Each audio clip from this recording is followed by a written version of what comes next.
তোমরা কি প্রস্তুত? ইয়েস। তোমাকে 1 মিনিটের ভিতরে ভিন্ন ভিন্ন করে টমাটোগুলো রাখতে হবে। শুরু করো।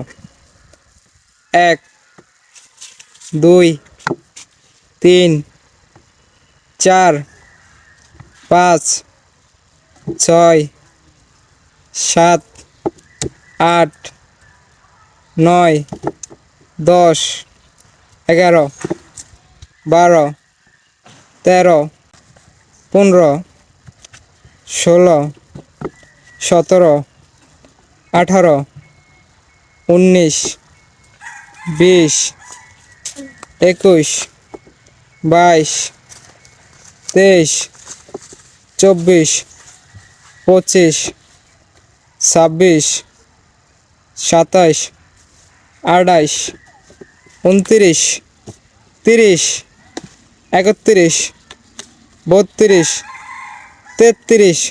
তুমি 33 সেকেন্ডের ভিতরে সবগুলো